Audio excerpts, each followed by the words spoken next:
करेंगे तो पुनः वहां जाने का हमें मार्ग मिल जाएगा, क्योंकि कहते हैं कि वो संतों के ही पास है, किसी और के पास नहीं। इसलिए साहब कहते हैं कि संतों के पास जाओ, साधुओं के पास जाओ, क्योंकि इस जगत के मनुष्य अगर साधु साधु भी प्रतिदिन कहे तो सदगुरु कहते हैं कि साधु साधु मुख से कहो कि पाप भस्म हो जाए।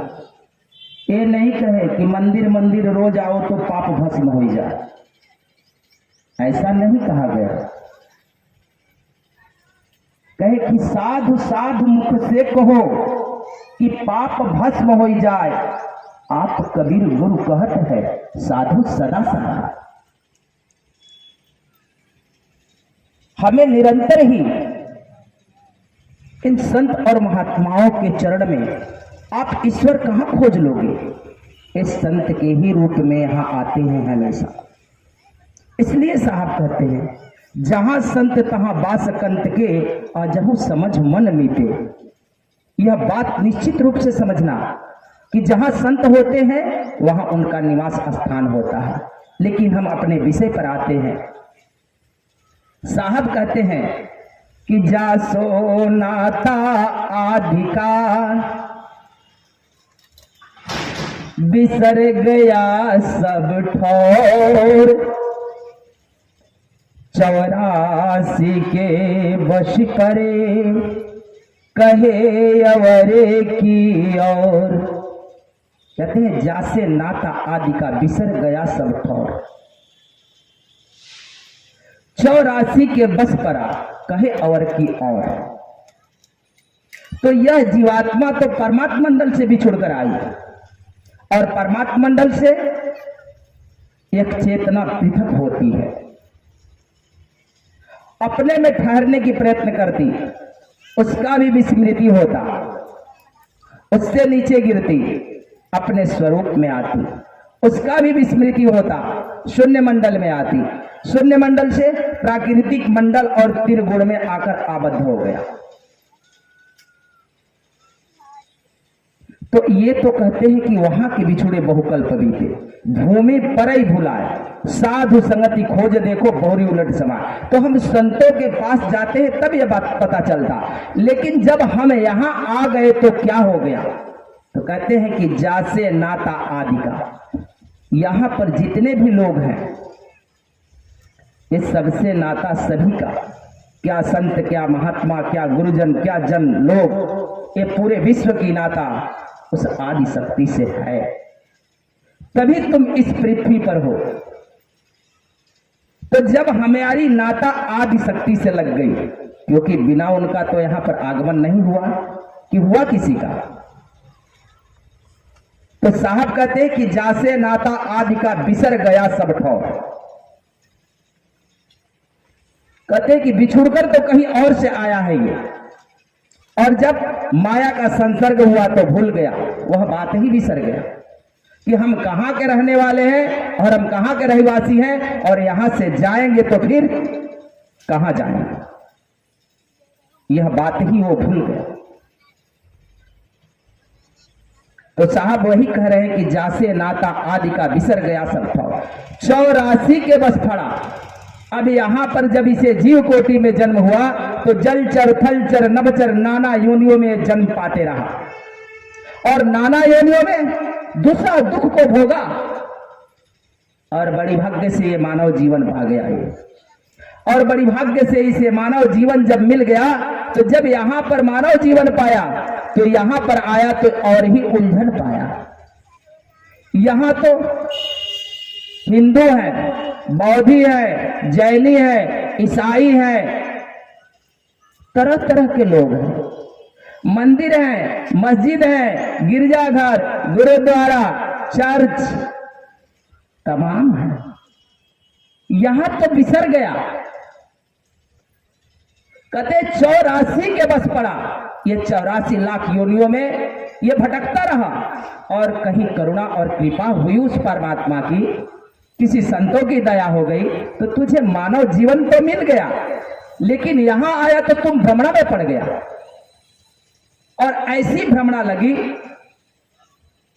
कि तुझे पुनः लौट कर जाने का कहीं रास्ता नहीं दिखाई पड़ा। फिर तो तुम भटकने लगा कि मैं मंदिर में जाऊं कि मस्जिद में, गिरजाघर जाऊं कि गुरुद्वारा, कहां जाऊं, किनके चरण जाऊं, किनकी शरण में जाऊं, कहां जाऊं कि मैं अपने घर लौट जाऊं। रहने वाला कहीं और का था, लेकिन जब यहां आया तो कोई कहा कि जल लोक चलो, भुवर लोक चलो, साकेत लोक चलो, बैकुंठ चलो, जन्नत चलो, विहिष्ट चलो, नाना प्रकार के लोक आदि यहां बताने लगे लोग।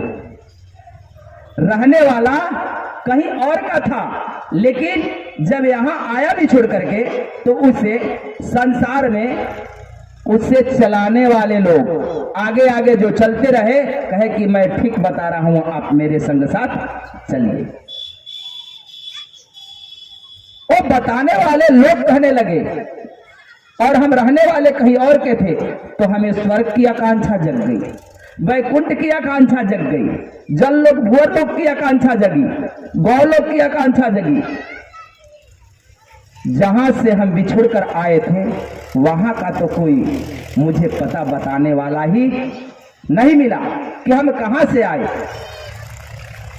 तो यहां पर आ गए तो कोई जप कर रहा, कोई तप कर रहा, कोई नियम कर रहा, कोई आचार्य कर रहा, कोई खड़ेश्वरी बन रहा, कोई मंदिर में जा रहा, कोई मस्जिद में जा रहा, कोई गिरजाघर, कोई गुरुद्वारा। और इसके अलावा तो इनकी वर्ण व्यवस्था भी हो गई, ये जात पातों में भी ये तब्दील हो गए, बड़े ही दूर हो गए।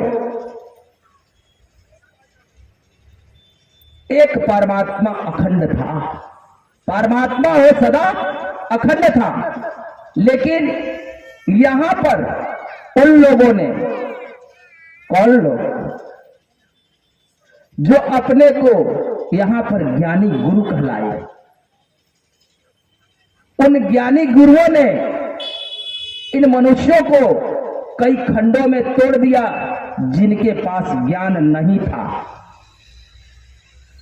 उन ज्ञानी गुरुओं ने यहां पर मानव जाति को कई खंडों में तब्दील कर दिया जिनके पास ज्ञान नहीं था। धर्म के नाम पर कई ढंगों से मानव जाति और मानव समाज को तोड़ा है इस जगत में उन लोगों ने जो अपने को ज्ञानी गुरु कहे, लेकिन मैं कहता हूं कि उनके पास कोई ज्ञान नहीं था।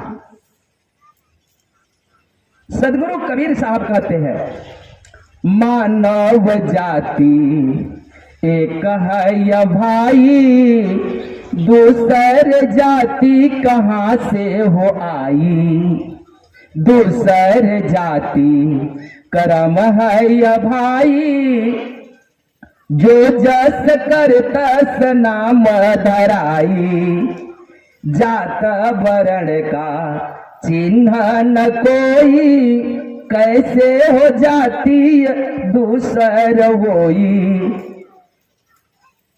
यहां तो जात वर्ण तो कुछ है नहीं, मानव जाति एक, उसमें नारी और पुरुष, उसके अलावा कर्म से व्यक्ति उसको पहचानता है। ये संत है तो इन्हें हम संत ही कहेंगे, ये साधु महात्मा है तो हम इन्हें साधु महात्मा कहेंगे। एक ड्राइवर गाड़ी चलाने वाला रहेगा तो उसे गाड़ी चालक ड्राइवर ही कहेंगे, एक शिक्षक रहेगा तो हम उसको क्या कहेंगे, टीचर ही कहेंगे, उसका क्या नाम देंगे। लेकिन यहां तो वर्णों में तब्दील कर दिया, और वर्ण का मतलब जाति नहीं होती है। एक बात याद रखिएगा, वर्ण का अर्थ होता है रंग, वर्ण का अर्थ होता है रंग। वर्ण का यहां पर ब्राह्मण, क्षत्रिय, शूद्र, वैश्य, ये जो वर्ण बताए गए, तो एक बात मैं आप लोगों को समझा देता हूं कि वर्ण का मतलब कोई नीचा ऊंचा बड़ा छोटा नहीं होता। लाल रंग से अगर लिखोगे तो लिख पा सकते हैं ना हम, लेकिन काले से लिखेंगे तो वो भी तो अक्षर में लिखेगा, पीले नीले लिखेंगे तो वो भी लिखेगा, सभी लिख सकता है। जल में कोई रंग नहीं होता। यहां पर मनुष्य मानव बन करके जन्म लिया। जब बच्चा पैदा होता तो मनुष्य बन करके, उसकी क्या जाति होती है?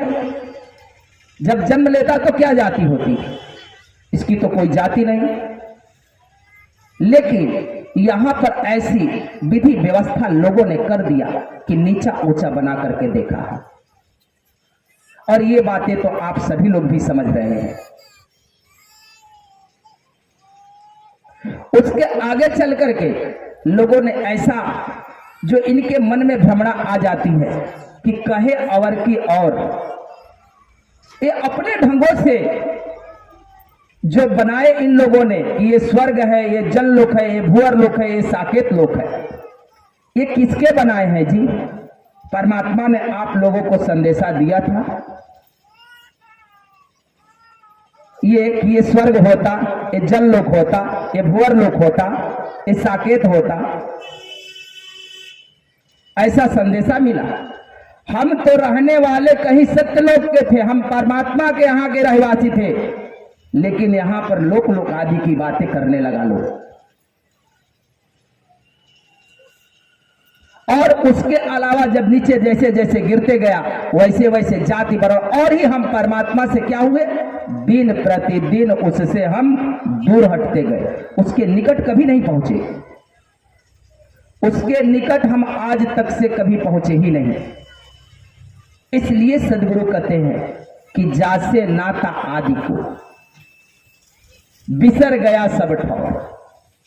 इसलिए ही वो कह रहे हैं कि जिनकी नाता आदि शक्ति से लग गई, वह इस संसार में आकर के सभी बातें भूल गया कि हम